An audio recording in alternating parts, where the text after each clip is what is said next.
in the bottom right now, though, in the red, hoping to not get shocked by the wolves. Going to put over his eyes. It is Astrea.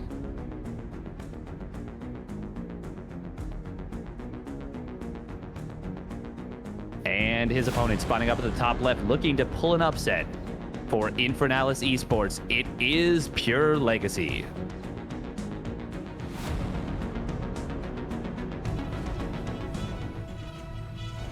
And like I said, it's going to be up to him. The onus is on PureLegacy to try and shock Astrea. There's a reason we expect Astrea to take this game, because he is a phenomenal player and he's been playing a ton of StarCraft on the Korean ladder in Korea, practicing with those top Korean players, really knows what's up.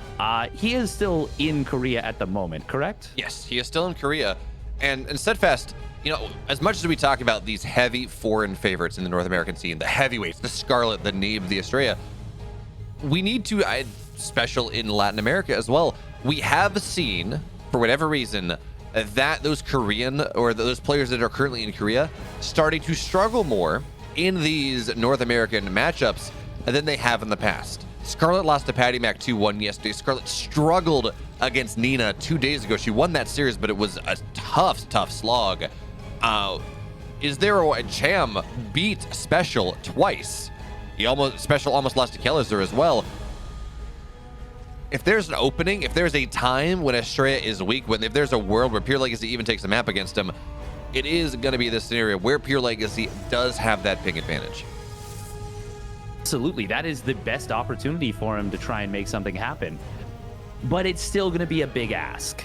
It is still going to be the kind of thing where it'll be an overperformance from PureLegacy if he is able to even really, I don't want to say really just make Astrea sweat, because that's maybe downplaying him a little bit too much, but it is a pretty serious mismatch. That being said, we already have the Adept popping on out to deal with this Reaper. Reaper is going to get the Scout, so you'll see the Twilight Council. That's a nice little start. Can he get the Probe? Yes. Oh, wow. Okay, I thought for sure he was going to be able to get that. Look at this little body block, by the way, on the ramp from Astrea. He was well prepared to try and find something with that. Ooh, Astrea almost running down this Reaper. That was a really cool little probe block, because if Astrea, or rather if PureLegacy had gone to the ramp instead, he might have just found himself trapped. Yeah, that was really cute. And I think at the end of the day, though, as much as that was a cute probe block and it worked out, it also was just, you don't want your probes to be in the natural when the Reaper's going to jump down there. So you kind of pull him back and you just minimize damage potential.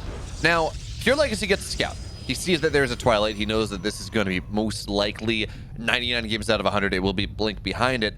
But I don't think that should be too surprising for him. First of all, Astrea plays a lot of Blink play. He's not as much of a Stargate player.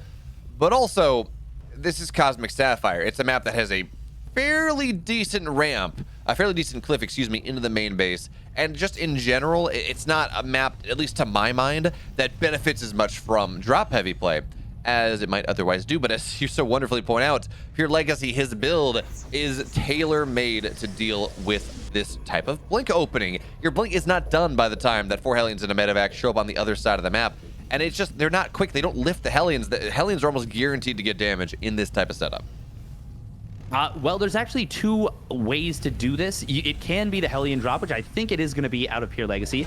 But we've also seen some players, they will just load up Marines and then go for a Marine drop. In this case, I do much prefer the Hellion drop. I think it's a lot more potential. It is going to be just 3 Hellions since it wasn't the reactor play, but we'll see if Astrea is going to be able to deal with this. In this case, he does have a very quick blink, put a lot of chrono boost into it, so he's going to have it finishing up at the 430 mark, which will be plenty of time to deal with this drop.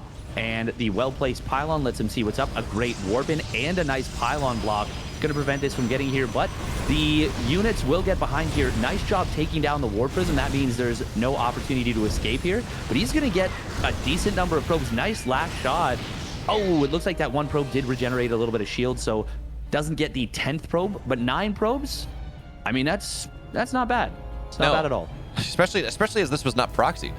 Yes, losing the Medevac is unfortunate, but this was just a starport in PureLegacy's base. He's already got a Raven most of the way done behind that. Astrea, by targeting the Medevac down, I understand why you target the Medevac. You don't want it to boost away. You want to guarantee that damage. But he also didn't pull his probes. So the Hellions were just able to sit there and free fire, and 9 probes is really greater than you expect. Yet on a proxy setup, the magic number is about 8. So PureLegacy, he's expecting maybe 6 or something, as that shows up a little bit later. So Astrea, I mean, I think we can probably attribute that to Korea a little bit, and it's maybe not the end of the world, but what is that? Is that just that's just a reactor on the starport on the backside? But Stalkers move forward, get a couple SCVs start to recoup their losses. Yeah, nice little pickoffs here from Astrea. PureLegacy is going for a huge commitment, though. This is not just going to be a 3 racks, 3-1-1 setup. This is going to be a 5 racks here. This Raven for PureLegacy, obviously extremely important. He keeps that alive, so he's got to be careful. He would love to snipe the Observer, but it's going to be very crucial that he just, more than anything, doesn't lose that Raven. Now, Astrea is going to be going for a very quick Storm setup. Going to be extremely important that he recognizes that this is a 5 racks committal. So far has not seen the 4th and 5th barracks. Doesn't have a robotics. Oh no, he does have a robotics facility. Okay, doesn't have a war prism to put those High Templar inside. But if he can land some big storms, I mean, he can just knock out this army almost, instantly. Yeah, it's not like he really needs a war. In fact, actually, a war prism against the Raven can often be a trap where you go and you try to drop something. It gets disabled, gets shot down. It's a problem. And as there are no ghosts in the field, the High Templar, they should be able to be brought to range anyways. But here comes the pressure. Storm done in about 5 seconds. Charge already complete. And Astrea, he's on 9 gateways. He has the production that he needs to make this army happen. And look at this bit of a flank he's got here, moving the High Templar forward. Tank's not seized, but Astrea wants to stay on the high ground for right now. Now with the Zealots here, pops that Guardian Shield, wants to break this army before it's even ready. And big deal, he forces energy out of the Raven. This Raven will not be nearly as useful as it might have otherwise been. Yeah, we do see a nice little drop coming into the main base out of PureLegacy. That's actually going to make things rather difficult for Astrea. Astrea's supply blocked at 125. He's building 3 pylons at once. This is actually a really big problem, but the storm on the main army is, it is devastating. All right, so now in the main base, it's going to be a bit of a ring around the rosy here. 10 probes, will go down. Bit of an Artosis pylon there, as well as 4 gateways get depowered, but one of the medevac falls. The other one gets very, very low here. And, okay, High Templar just dropped the Storm. Not bad. It kills a couple units. Probably would have preferred to get a little bit center mass, but at least you get some value out of that one.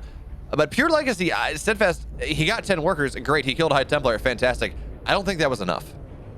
No, the fact that it's a 5 racks, I mean, he is going to be continuing the aggression. It's still going to be a little bit scary here for Astrea, but he hasn't killed his opponent yet. He hasn't gotten the momentum that he's looking for. Oh no, that's a great anti-armor missile right there. Hits all the Zealots pretty much.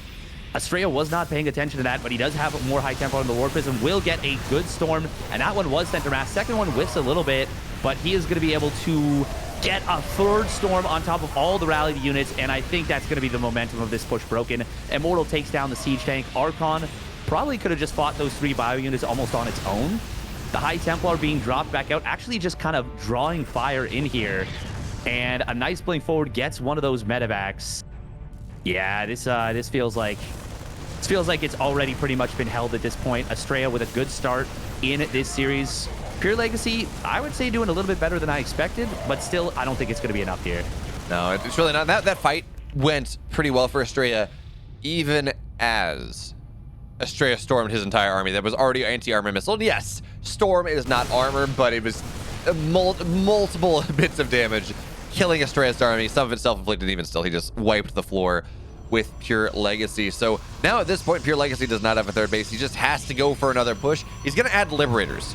And whether this is going to be for harassment here, whether this is going to be for the straight up push, not totally sure. Both are valid. And he's pulling SCVs, but Steadfast, he's pulling SCVs into Storm. That never feels good. No, especially it's already going to be rough with just the storms. Oh, there's one storm coming on in. Gets a lot of bio. Very low. Does lose a High Templar, but also the Archons at the front are going to be nasty here. We've got Zealots tanking the SCVs. Storm does get kind of preemptively dodged, but the second one lands home big. And the Liberators are way too late to siege up here. This is going to be a complete stomp of this army. Astrea is going to take a very clean game number 1.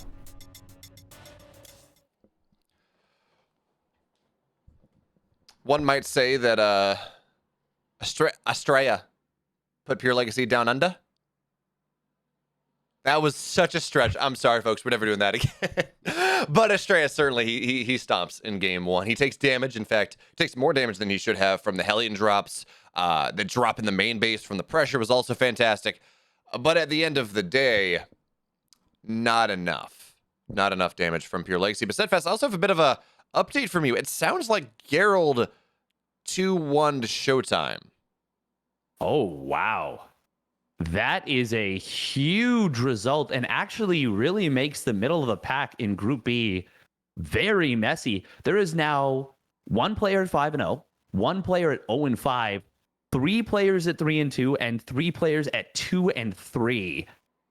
That really just made this I think with that result, that just made Group B the most exciting group in Europe.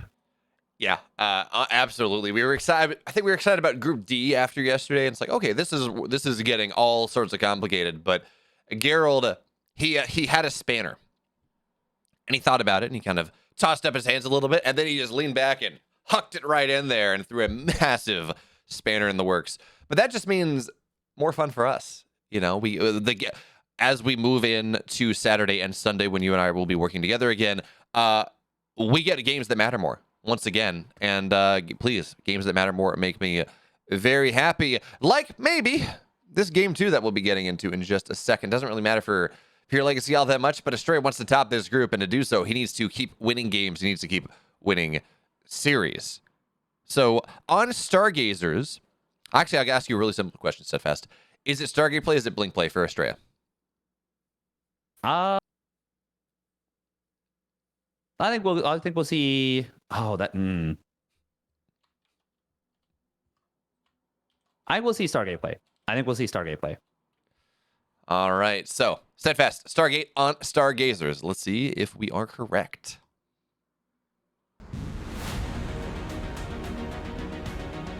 And here we go.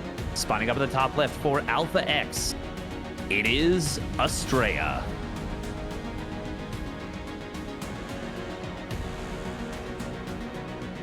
In the upper right. Looking good, but not good enough. He is for Infernalis. It's PureLegacy.